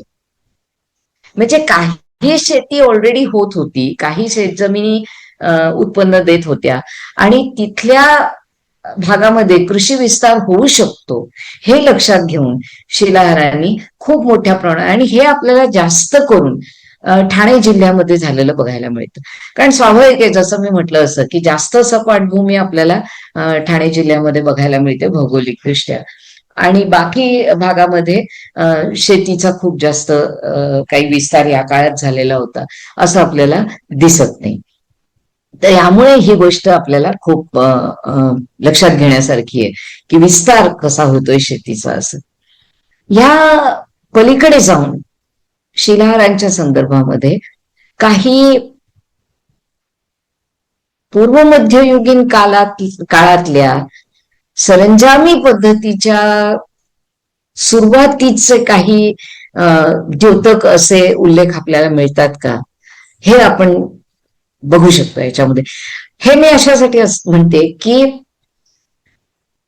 छोटे कमी ज्याच्यामध्ये बाकीच्या भूभागांशी संपर्क आहेत असे भूभाग, ज्याला आपण एकक म्हणू शकतो, एक भू एकक असलेले असे हे भूभाग, आणि मग अधिक विस्तृत भूभाग ज्याच्यावर मोठी मोठी साम्राज्य असलेली आपल्याला दिसतात, त्यांचा आपसी संबंध बनताना किंवा अशा भागांना साम्राज्यवादी विस्तारवादी नीतीमध्ये आणताना ज्या काही राजनैतिक तडजोडी केल्या गेल्या किंवा त्याच्यावर काही विशेष अधिकार दिले गेले अशा नवीन भूमीमध्ये जाणाऱ्या राज्यकर्त्यांना, त्याचे उल्लेख शिलाहारांच्या अभिलेखामध्ये खूप चांगल्या प्रकारे बघायला मिळतात.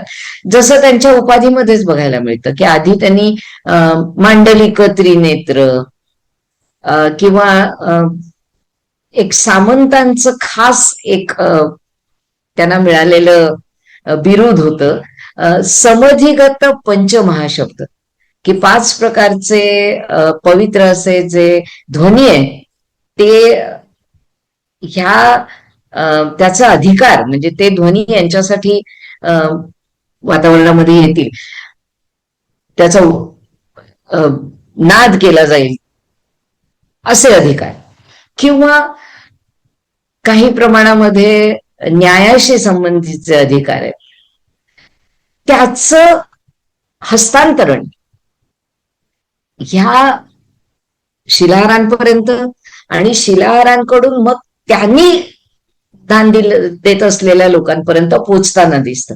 म्हणजे आता अशी वेगवेगळ्या स्तरातली ही प्रशासकीय बैठक तयार होत चालली आहे कोकणासारख्या भागामध्ये सुद्धा, सुदूर एका प्रांतामध्ये सुद्धा हे आपल्याला बघता येतं. आणि ही जी सामंती व्यवस्था आहे त्याचं खूप मोठं लक्षण आहे. की ज्याच्यामध्ये स्थानीय स्वायत्तता आणि मग त्या स्वायत्ततेचा वापर करून आपल्या शक्तीमध्ये आणखीन काही खालच्या पातळीवरच्या राज्यकर्त्यांना किंवा प्रशासकीय अधिकाऱ्यांना त्या शक्ती दिल्या गेलेल्या, अशी ही उतरण बनत जाते. हे आपल्याला उतरण बनत जाते हे आपल्याला बघायला मिळतं. आणि ते शिलाहारांच्या अभिलेखांमध्ये खूप म्हणजे वारंवार बघायला मिळतं की हे कसं होतंय.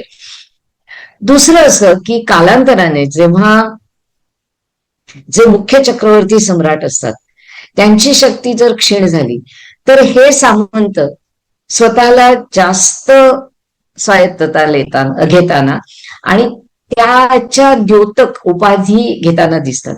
जसं आपण आजच्या आपल्या व्याख्यानाचा विषय ठेवलाय कोकण चक्रवर्ती शिलाहार, तर आता ह्यातला चक्रवर्ती भाग जो आहे तो कुठेतरी सामंत म्हणून जी त्यांची एक स्थान आहे त्यांचं ते ह्या प्रशासकीय चौकटीमध्ये त्याच्याहून वेगळं किंवा उच्च स्थान दिसतं. आणि हे अधिक स्वायत्तता किंवा पूर्ण स्वातंत्र्याकडे जाणारं दिसतं आपल्याला. दुसरं असं की ज्या प्रकारचे अभियान म्हणजे ज्याला आपण सामरिक अभियान म्हणू शकतो, सैनिकी लष्करी कारवाया करताना आपण शिलाहारांना जेव्हा बघतो इन्स्क्रिप्शन्स मधून, तेव्हा आपण दिसतं की स्वतंत्रपणे ते लढाया करतायत, स्वतंत्रपणे कोणत्या कोणत्या प्रदेशांवर आपलं प्रभुत्व स्थापन करतायत.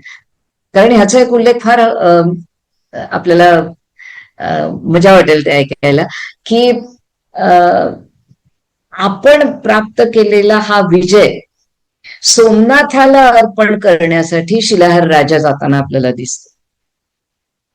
म्हणजे आसपासच्या भूप्रदेशांशी राजनैतिक संबंध प्रस्थापित करताना सुद्धा हे लोक आपल्याला दिसतात. तसंच स्वतःची नाणी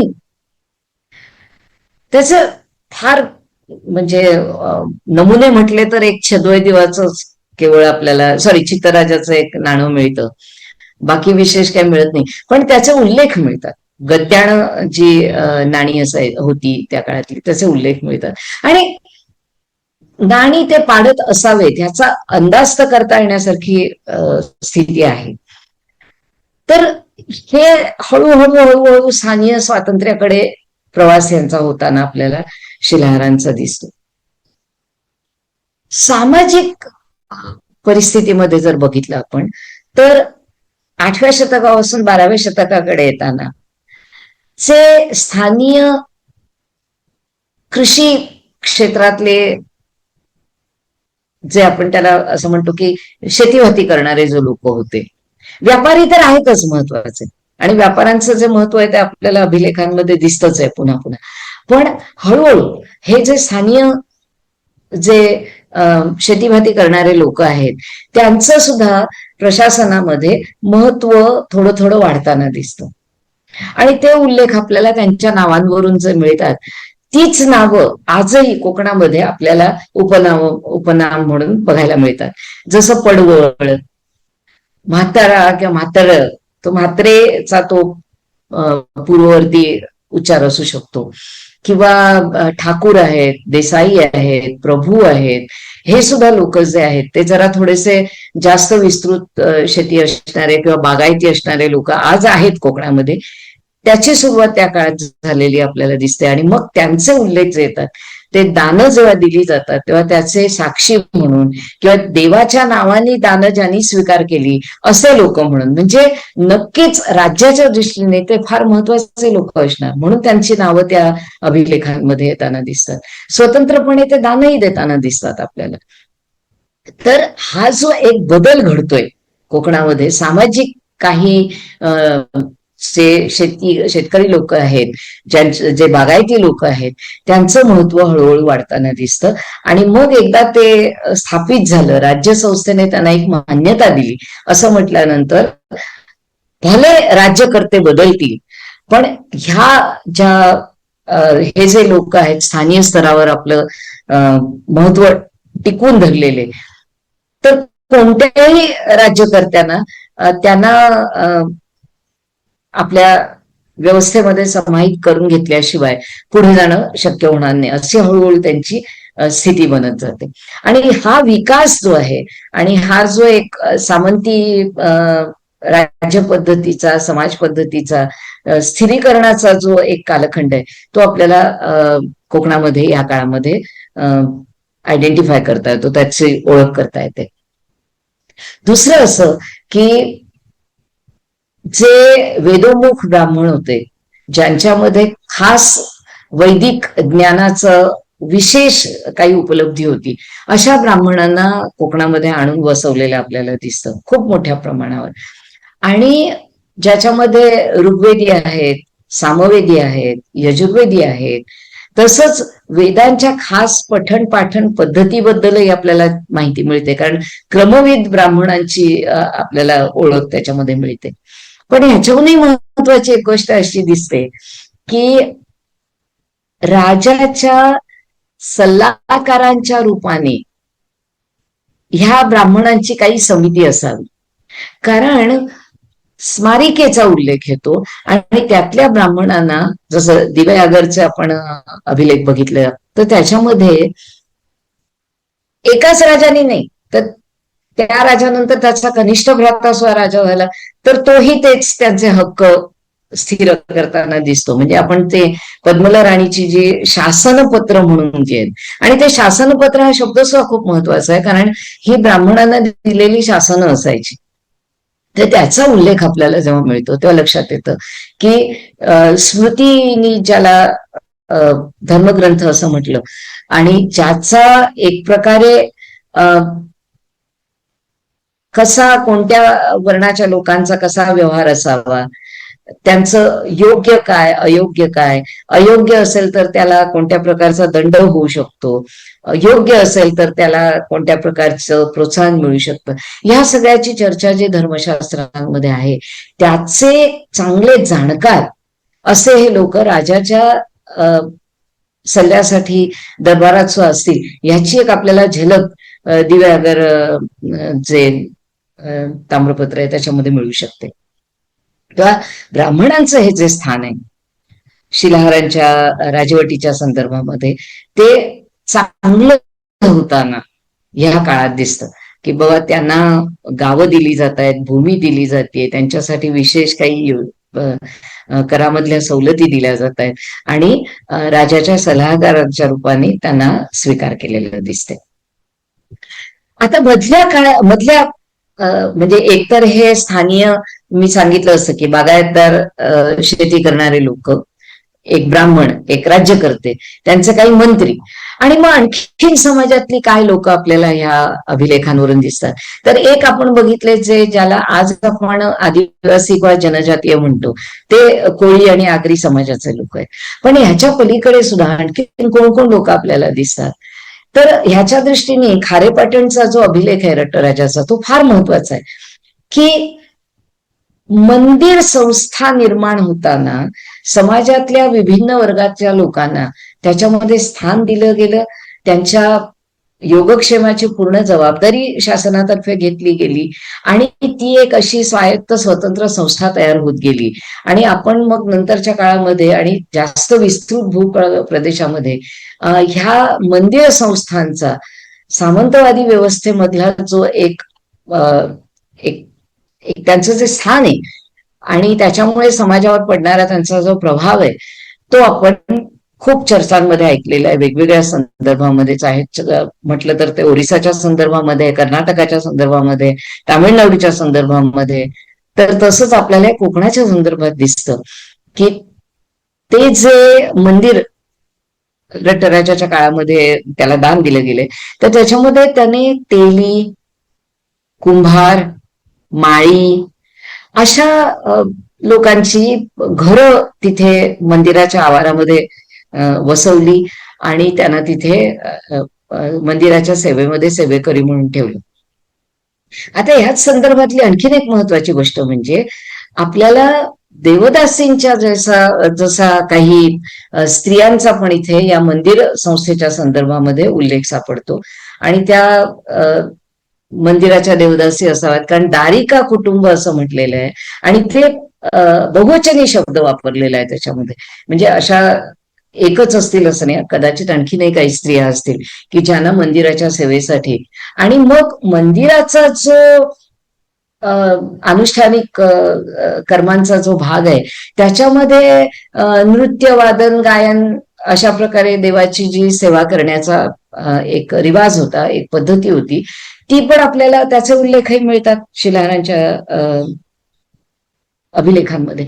म्हणजे आपल्याला असं म्हणता येतं की मंदिर ही जी संस्था एक सामंती पद्धतीमध्ये एक महत्वाचं स्थान त्याला मिळतंय, त्याची सुद्धा सुरुवात कोकणामध्ये या काळात झालेली दिसते. आणि मग आणखीन हे कोणकोणते लोक आहेत ते आपल्याला याच्यामध्ये दिसू शकतात. दुसरं असं की आपण जर स्त्रियांच्या संदर्भात म्हटलं, कारण आज इतिहासाच्या दृष्टीने हा एक अत्यंत महत्वाचा भाग आहे की पूर्व मध्य काळामध्ये स्त्रियांची परिस्थिती कशी होती हे आपल्याला बघायला साधनं काय काय आहेत. तर नक्कीच अभिलेखीय जे तथ्य आपल्याला मिळत आहेत, जे साक्ष आपल्याला मिळत आहेत, ते खूप महत्वाचे आहेत आणि शिलाहारांच्या बाबतीत तर ते अत्यंत महत्वाचं असं मला वाटतं. आणि त्याला कसं बघावं, तर एक आपण असं सर्वसाधारणपणे जे आपल्या आधीच्या पिढीच्या पुराभिलेख विज्ञानी केलं किंवा नंतर तीच परंपरा आपणही काही काळापर्यंत पुढे चालवली की अभिलेखांमध्ये ज्या स्त्रिया काहीतरी विशेष कार्य करताना दिसतात आणि त्या कार्यासाठी तो अभिलेख लिहिलेला आहे, तर त्याच्यावरून एक साधारणपणे निष्कर्ष असा काढला जातो की स्त्रिया प्रशासकीय सेवेमध्ये पण काहीतरी महत्वपूर्ण भूमिका त्यांची असायची किंवा त्या काही दानं द्यायच्या स्वतंत्रपणे, म्हणजे त्यांचा काही आर्थिक अधिकार असू शकतो. अशा प्रकारचे निष्कर्ष आपण बऱ्याच वेळेला बघतो. पण ह्या पलीकडे जाऊन आपण काय बघू शकतो ह्या अभिलेखांवरून, तर मला तरी असं वाटतं की ही त्यांची स्वतःची जी ओळख आहे ती तर महत्वाची आहेच आणि ती आपण बघूच. म्हणजे आता उदाहरणार्थ असं आहे की ही पद्मला राणी जी आहे ती ज्या स्मारिकेचे ब्राह्मण आहेत राजाला सल्ला देणारे, त्यांची दानं किंवा त्या दानासंबंधी काही कलह उत्पन्न झालाय तर त्याच्यामध्ये काही मध्यवर्ती भूमिका घेऊन काही विशेष अधिकार त्यांना देताना दिसते आपल्या जे पुत्र तिचे राजे होते त्यांच्या माध्यमातून. पण एक म्हणजे तिचा विचार जो आहे किंवा तिचा जो निर्णय त्याचा स्वीकार करताना आपल्याला हे राजे दिसतात. दुसरी आपल्याला लिलावई असं एक नाव मिळतं. ती पण एका मुमुडीची आई होती आणि त्याने आपल्या आईच्या योगक्षेमाप्रित्यर्थ काही दान दिलेलं दिसतं. पण याच्या पलीकडे त्या राणीचा काही वेगळा अपरार्काचा तो उल्लेख आहे. पण गंमत अशी आहे की हाच अपरार्क जेव्हा याज्ञवल्क्य स्मृतीवर टीका लिहितोय तेव्हा तो सतीचं समर्थन करताना आपल्याला दिसतोय. पण त्याची आई विधवा आहे आणि ती विधवा जी आहे ती जिवंत आहे आणि ती तिच्यासाठी म्हणून तिच्या पुण्यप्राप्तीसाठी तो दान देताना दिसतो. मग आपल्याला हे दोन्ही एकत्र करून काय बघता येतं स्त्रियांच्या बाबतीत, तर असं पुन्हा एकदा अभिलेखाच्या साक्षीवरून आपण हे बघू शकतो की पद्मला राणीचा उल्लेख करताना ती जी एक राजघराण्याची स्त्री आहे ती पण विधवाच आहे, पण तिचं जे राजघराण्यातलं स्थान आहे ते दाखवणारी उपाधी राज्ञी असं तिच्यासाठी वापरलेला आहे शब्द, पण तो लिलवईसाठी वापरलेला नाही. म्हणजे कदाचित अपरार्काला हे मान्य असेल की स्त्रियांनी वैधव्यानंतर एक वैराग्याचं जीवन जगावं, मग त्याच्यामध्ये राजनैतिक उपाधी वगैरे असण्याचा काही संबंधच येत नाही आणि मग तिच्या पुण्यप्राप्तीर्थ त्याने दान दिलेलं आहे. तर हा एक स्त्रियांच्या आणि खास करून विधवांच्या संदर्भात जर विचार करायचा झाला तर हा उल्लेख जो आहे हा फार महत्वाचा ठरतो. दुसरा रट्टराज जो आहे तो आपल्या नातीच्या काही योगक्षेमासाठी दान देताना दिसतो आणि तो असं म्हणतो की हे दान पुत्र पौत्र पुढे कोणीही त्याच्यामध्ये काही बाधा आणू नये असं.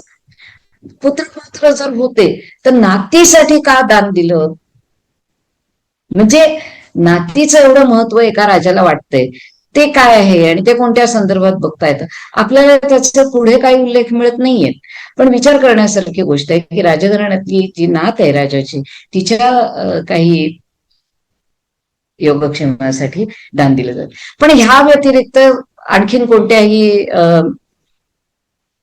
राजघराण्यातल्या स्त्रियांचा कोणताही उल्लेख आपल्याला मिळत नाही.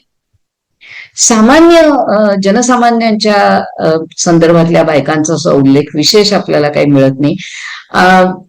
माता पितरो असं जर समजा एक द्विवचन वापरलेलं आहे, समजा म्हणजे वापरलेलं आहे, तर त्याच्यामध्ये आई पण आहे, म्हणजे माता पितासाठी त्यांच्यासाठी दिलेलं दान, त्यांच्या पुण्याचं दिलेलं दान असं एक मिळू शकतं. पण व्यतिरिक्त मग आपल्याला जर बायका बघायच्या झाल्या तर त्या आपण कशा कुठे बघू शकतो अभिलेखांमधून. तर मला असं वाटतं की त्यावेळचे जे काही एक असे साहित्यिक उद्गार आहेत त्याच्यावरून आपल्याला बायकांची काय परिस्थिती दिसते. फक्त एक शेवटची 2-3 उदाहरणं मी देते आणि मग हे संपेल आपली चर्चा. की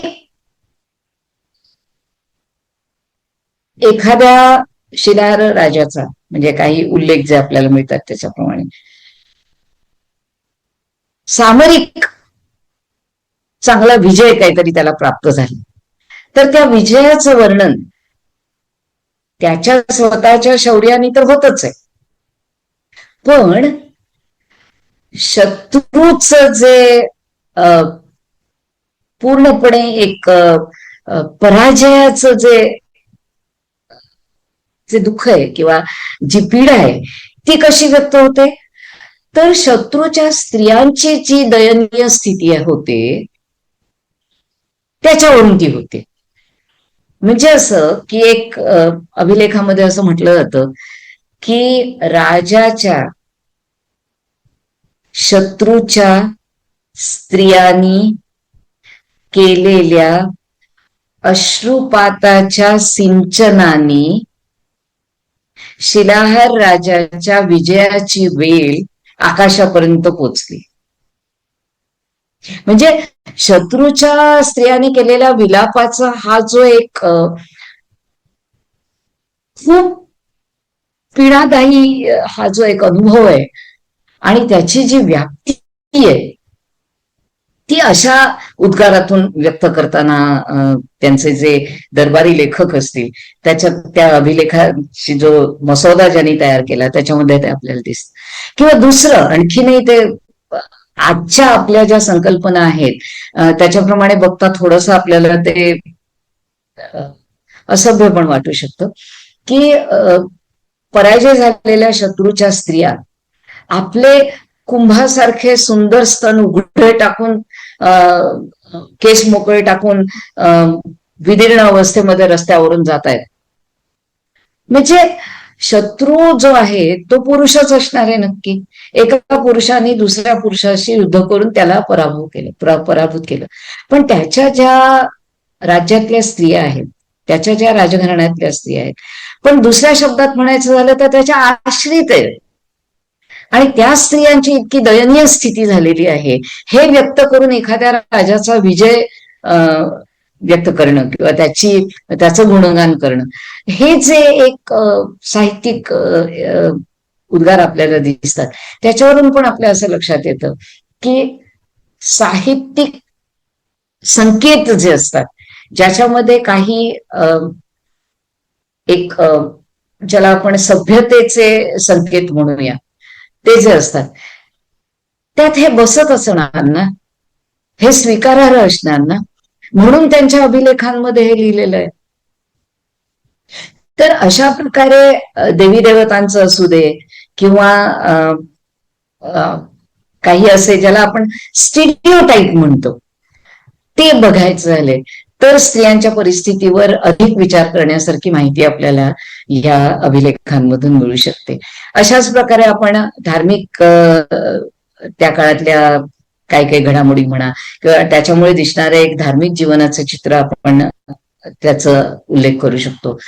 आणि एक समग्र सांस्कृतिक इतिहास लिहिण्याच्या दृष्टीने ह्या अभिलेखांना खूप बारकाईने तपासलं तर अक्षरशः म्हणजे मला असं वाटतं की माहितीची खाण आहे ह्याच्यामध्ये. आणि कोकणासारख्या एका सुदूर छोट्याशा प्रांताचा सुद्धा किती विस्तृत इतिहास ह्याच्यावरून लिहिला जाऊ शकतो हे आपण याच्यामध्ये बघू शकतो. काही थोडेसे माझे विचार इथे मी व्यक्त केले. आणि ही माझ्या गुरूंना श्रद्धांजली होती आणि ती अर्पण करायची मला संधी दिल्याबद्दल सगळ्या आयोजकांचे पुन्हा एकदा मनःपूर्वक आभार. नमस्कार.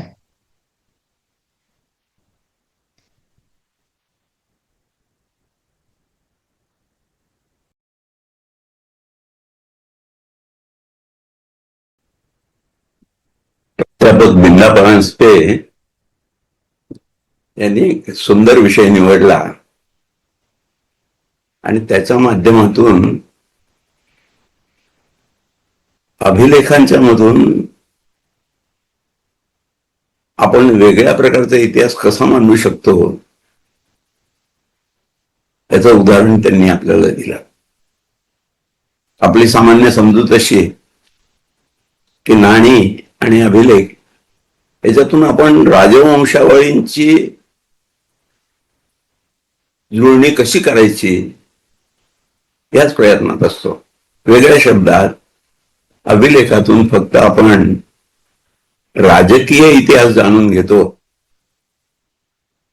ही कल्पना बाजूला ठेवून अभिलेखांचा उपयोग सामाजिक आणि राजकीय संस्था ज्या आहेत त्यांच्या अभ्यासासाठी कसा करता येतो याचं एक सुंदर विवेचन त्यांनी केलं. पहिली कल्पना त्यांनी मांडली अशी की कोकणामध्ये राज्य ही संकल्पना कशी आली. कारण जर आपण बौद्ध वाङ्मयाचा विचार केला आणि मला आठवते ती गोष्ट ती पूर्ण या व्यापाऱ्याची आठवते ती अशी की पूर्ण हा व्यापारी एका दासीचा मुलगा होता. त्याचा पिता एक श्रेष्ठी होता. त्याचे भाऊ हे साहजिकच मोठे भाऊ सगळे श्रेष्ठी होते.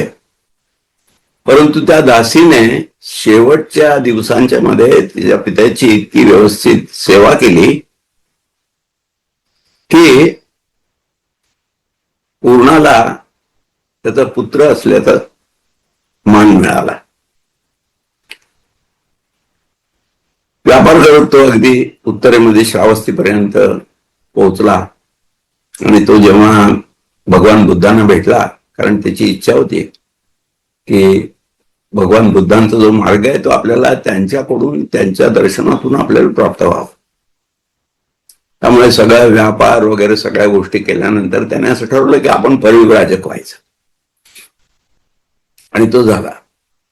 भगवान बुद्धांनी त्याला विचारलं की तू कुठे जाऊन धर्म प्रसार करणार आहेस. कारण भगवान बुद्धांची एक महत्वाची अशी सगळ्या त्यांच्या शिष्यांना आपण असं म्हणून विनंती नाही परंतु एक सूचना होती की तुम्ही नव्या ठिकाणी जाऊन हा जो माझा संदेश आहे तो पोहोचवला पाहिजे. तर तो म्हणाला मी अपरांतात जातो. तो सोपाऱ्यातच राहणार होता. मी अपरांतात जाऊन करणार. भगवान बुद्ध त्याला म्हणाले अपरांत म्हणजे सुनापरांत ना. सुना या शब्दाचा संस्कृतमध्ये खाटीकखाना असा अर्थ आहे. तिथले लोक इतके रानटी होते की भगवान बुद्धाला भीती वाटली. त्यांनी सांगितलं अरे तू तिथे जाशील तर ते लोक तुला मारून टाकतील. वेगळ्या शब्दामध्ये पूर्णपणाने जंगली वृत्तीने राहणारे. आजच्या भाषेत बोलायचं झालं तर त्या ठिकाणची फक्त जी काही लोकसंख्या होती आणि लोक राहणारे होते ते सगळे आजच्या भाषेत बोलायचं झालं तर ट्रायबल होते. माझ्या भाषेत बोलायचं तर ते आटविक होते. अरण्यात राहणारा जनसमुदाय. त्यांची गावं सुद्धा नसतील. त्यांच्या पल्ल्या असायच्या. पल्ली म्हणजे लहानसं खेडं. तेव्हा कुठल्याही प्रकारचं ज्या ठिकाणी आधुनिकता नाही वेगळ्या प्रकारचं राज्य नाही अशा प्रकारचा तो प्रदेश होता. आणि विंदा परांजपेंनी नेमका हा विषय घेतला की त्या ठिकाणी शिलाहारांच्या काळामध्ये पूर्व मध्य काळापासून राज्य ही संस्था कशी रुजली आणि त्याच्यातून निरनिराळ्या प्रकाराने आपल्याला कसं जाणून घेता येतं. त्यांनी उल्लेख केला की त्या ठिकाणची जेव्हा ते राज्य झालं किंवा आजच्या भाषेत बोलायचं झालं म्हणजे टेक्निकल भाषेत बोलायचं ते जर स्टेट झालं असेल तर त्या स्टेटमध्ये जी काय 10 त्याची वैशिष्ट्ये आढळून येतात. व्यापार उदीम असला पाहिजे, शहरं पाहिजेत, व्यापार उदीम असा पाहिजे की तो परदेशात जाईल, दुसऱ्या राज्यांच्या पलीकडे जाईल, लॉंग डिस्टन्स ट्रेड ज्याला म्हणतात. त्याच्यानंतर त्या ठिकाणी लिपी आली असली पाहिजे, त्या ठिकाणी नाणी असली पाहिजेत, मुलकी आणखी सैन्य अशा प्रकारचं व्यवस्थित रीतीने शासनाचे 2 भाग असले पाहिजेत. तेव्हा या गोष्टी त्यांनी वेगळ्या रीतीने सांगितल्या. उदाहरणार्थ स्वतः शिलाहारांनी नाणी पाडली, त्याच्यानंतर जी निरनिराळ्या प्रकारच्या आयात वस्तू होत्या त्यांच्यावर कुठल्या प्रकारचे कर लावले जात होते, कुठल्या प्रकारची दानं दिली जात होती. आणि त्यात त्यांनी याचाही उल्लेख केला की देवालय ही जी संस्था आहे तिला दानं दिलेली आहेत आणि त्याच्यातून मग निरनिराळ्या प्रकारचे व्यवसाय त्यांना कसं एक वेगळ्या प्रकारचं प्राप्ती साधनाचं प्राप्तीचं एक साधन मिळत होतं. आणि अशा रीतीने शिलाहारांच्या काळामध्ये जी सामाजिक रचना अत्यंत अप्रगत अशा प्रकारची होती. त्यातली काही ठिकाणच फक्त म्हणजे आपल्याला माहिती आहे की रोमशी व्यापार चालत होता, परंतु तिथले माणसं मात्र तिथले जनसमुदाय मात्र अप्रगत अवस्थेत होते. तर ते शिलाहारांच्या काळात कसं झालं. त्याच्यानंतर देवालय या संस्थेच्या मध्ये देवदासी ही संस्था, त्याचबरोबरने निरनिराळ्या प्रकारच्या व्यवसायातली माणसं ही कशी एकत्र केली जात होती याच्याविषयी त्यांनी सांगितलं. मला या बाबतीमध्ये डॉक्टर पद्मया यांच्या हाताखाली एका विद्यार्थिनीने केलेल्या थिसिसची आठवण होते. त्यांनी असं दाखवून दिलं की अशा प्रकारचे अग्रहार मिळाल्यानंतर त्या अग्रहारांच्या मध्ये उत्तम रीतीने उत्पन्न कसं काढता येईल, त्या ठिकाणी जलस्रोत जे आहेत ते कसे निर्माण करता येईल. आणि त्या विद्यार्थीने असं दाखवून दिलं की 100 वर्षाच्या काळामध्ये आर्थिक परिस्थिती पूर्णपणे बदलून गेली. देवळामुळे देवळाच्या अवतीभोवती जे उत्सव होतात त्या उत्सवातून निरनिराळ्या प्रकारच्या व्यवसायांना प्राप्ती होते आणि सगळेजण एकत्र येतात. म्हणजे वेगळ्या शब्दामध्ये एक ट्रेडिंग सेंटर निर्माण होतं देऊळ. हा त्याचा दुसरा भाग आहे. आणि ह्याच्याकडे विंदा परांजपे यांनी आपलं लक्ष वेधून घेतलं. मी जेव्हा अशा प्रकारच्या अभिलेखांच्या अभ्यासाचा विचार करतो त्यावेळी मला सांकाळ्यांनी जी काही सुरुवात केली, अशा प्रकारच्या अभ्यासाला सुरुवात केली. त्यांनी आर्किओलॉजी ऑफ गुजरात हे त्यांचं थिसिस लिहिला. त्यानंतर भगवानलाल इंग्रजी व्याख्यानमालेमध्ये त्यांनी हिस्टॉरिकल जिओग्राफी आणि कल्चरल एथनोग्राफी ऑफ गुजरात याच्यावर व्याख्यानं दिली. आणि त्या नमुन्यावर मग नंतर ए.व्ही. नाईकांनी हिस्टॉरिकल आर्किओलॉजी लिहिल्यानंतर सुमती मुळे यांनी historical geography and cultural ethnography of the Deccan, त्याच्या पाठोपाठ स्वतः शोभना गोखले यांनी मध्य प्रदेश, त्याच्यानंतर उत्तर प्रदेश, त्याच्यानंतर राजस्थान, त्याच्यानंतर आंध्र प्रदेश, त्याच्यानंतर काही वंशांचा अशा प्रकारचा इतिहास केलाय. आणि परांजपे यांनी तसंच केलेला आहे. उदाहरणार्थ वंश सांगायचे झाले तर चोल आणि पल्लव अशा प्रकारचा अभ्यास केलाय. आणि त्या अभ्यासातून आणखी एक महत्वाची गोष्ट होते की ते कल्चरल एथनोग्राफी म्हणून एक भाग आहे. त्याच्यामध्ये जी नावं असतात त्या नावांच्यावरून तुम्हाला निरनिराळ्या प्रकारच्या जाती समूह किंवा वर्णामध्ये कुठल्या प्रकारची नावं असतात, त्याच्यामध्ये कुठल्या प्रकारचे श्रद्धा विषय असू शकतात, ह्याच्यावर सुद्धा चर्चा केली जाते. कारण आपण नाव ठेवणं म्हणजे वाईट अर्थाने म्हणतो, परंतु नाव ठेवलं जातं त्यावेळी त्याच्यातून काहीतरी अपेक्षा व्यक्त केलेल्या असतात आणि त्याच्यातून त्याचा सामाजिक स्तर सुद्धा दाखवलेला असतो. उदाहरणार्थ शर्म नसल्यानंतर तो ब्राह्मण, वर्म नसल्यानंतर क्षत्रिय, त्याच्यानंतर दास असल्यानंतर तो शूद्र, आणि गुप्त हे उपपद असल्यानंतर तो वैश्य. ही जी कन्व्हेन्शन्स आहेत, या ज्या परंपरा आहेत, त्याच्यावर प्रकाश पडतो आणि त्याच्यातून अनेक प्रकारची नवीन माहिती मिळते. पण सांकाळ्यांनी या प्रकारचे जे अभ्यास आहेत त्याला एक आणखी वेगळं वळण दिलं आणि ते माझ्या या दृष्टीने फार महत्वाचं आहे. आणि परांजपे यांनी जो अभ्यास केला आहे आणि आता जे विवेचन केलं की कोकणामध्ये ज्या ठिकाणी पूर्वी कुठल्याही प्रकारची राजपद्धती नव्हती, म्हणजे अगदी अगदी मौलिक अशा प्रकारच्या समाज रचनेचा भाग होता, आटविक समाज रचनेचा भाग होता, त्यातून शहरं निर्माण झाली आणि त्याच्याच बरोबर राज्य ही संस्था निर्माण झाली. ह्याच्याबरोबर दुसरी एक गोष्ट महत्वाची अशी आहे की सांकाळ्यांनी त्याच्यातून archaeology of the place names नावाची एक नवीन शाखा उत्पन्न केली. आणि करपेकर नावाचे एक ग्रस्त होते, त्यांना असं सांगितलं की आर्किओलॉजी ऑफ द डेक्कन हे विनायकने केलं, सुमती मुळांनी त्यातल्या निरनिराळ्या स्थानांची ओळख पटवून ती कुठली असतील आणि ऍडमिनिस्ट्रेटिव्ह डिव्हिजन्स कशा असतील, ऍडमिनिस्ट्रेशन कसं असेल, याच्यावर जास्त त्यांनी भर दिला नाही परांजपेबाईंनी, परंतु ऍडमिनिस्ट्रेशन का आणि अशा प्रकारचे का पडतात. उदाहरणार्थ मी जेव्हा अभ्यास केला त्यावेळेस माझ्या असं लक्षात आलं की खानदेशामध्ये एक जे राजा होता तो मोठ्या अभिमानाने सांगतो की माझ्याकडे मी 1900 खेड्यांचा राजा आहे आणि त्याचा अर्थ कौटिल्याच्या अर्थशास्त्राच्या दृष्टीने त्या ठिकाणी नक्की कमीत कमी 2 किल्ले तरी असले पाहिजे.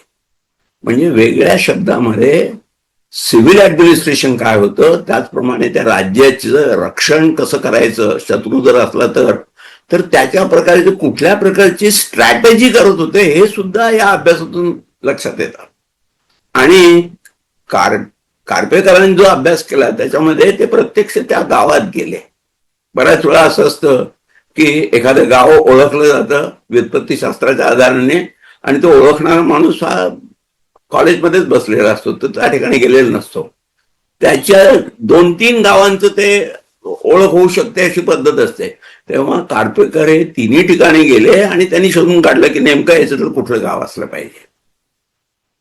तिथे गेल्यानंतर त्यांनी प्रत्यक्ष परिस्थिती काय आहे की हे जर खरोखरच ऐतिहासिक आणखी शिलाहारांच्या काळापर्यंत किंवा गुप्तांच्या काळापर्यंत, वाकाटकांच्या काळापर्यंत जाणारं शहर असलं तर त्या ठिकाणी काही माउंड आहे का, त्या ठिकाणी काही मंदिरं आहेत का, त्या ठिकाणी कोणाच्या घरी नाण्यांचे संचय आहेत का, त्या ठिकाणी ऍक्च्युअली आणखी काही अभिलेख उपलब्ध होतात का.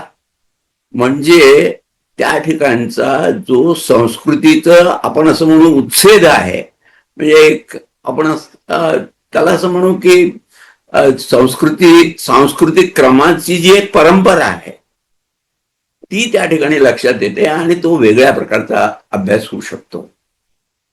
आज प्रोफेसर परांजपे यांनी भाषण दिलं आणि त्याच्यामुळे मला फार आनंद झाला, कारण मी ह्या अशा प्रकारच्या अभ्यासांचा थोडस मला जास्त उत्सुकता आहे आणि मी त्यांच्याकडे ह्या दृष्टीने बघतो. उदाहरणार्थ मुंबईचा जेव्हा आम्ही इतिहास लिहायचा ठरवला MMRDA तर त्यावेळी मी सुद्धा हेच सांगितलं की जर निरनिराळ्या प्रकारच्या मॉन्युमेंट्सच्या आधाराने हा इतिहास सांगायचा, कारण MMRDAचं उद्दिष्ट आहे की त्यांनी मॉन्युमेंट्सचं संरक्षण करावं, व्यवस्थित रीतीने व्हावं.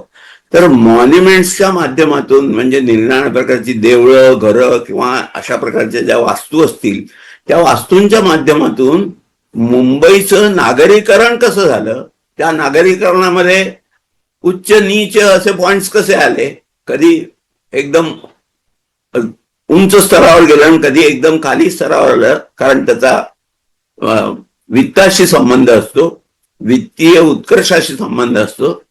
तेव्हा अशा प्रकारचे जे अभ्यास आहेत त्या म्हणजे त्यांचा नागरीकरणाचा जो प्रसार आहे किंवा नागरीकरणाचे जे चढउतार आहेत त्यांच्या दृष्टीने अभ्यास केला तर इतिहासाच्या ज्ञानाला एक वेगळं परिमाण प्राप्त होईल.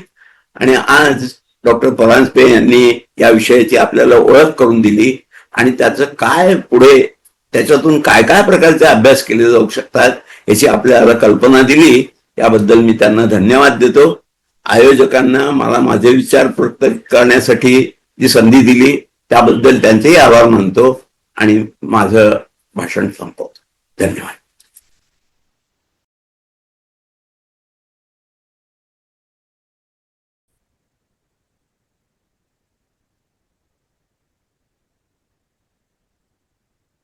नमस्कार, मी डॉक्टर धनश्री शेजवलकर औपचारिक आभार प्रदर्शनाकरता या ठिकाणी उपस्थित झालेले आहे.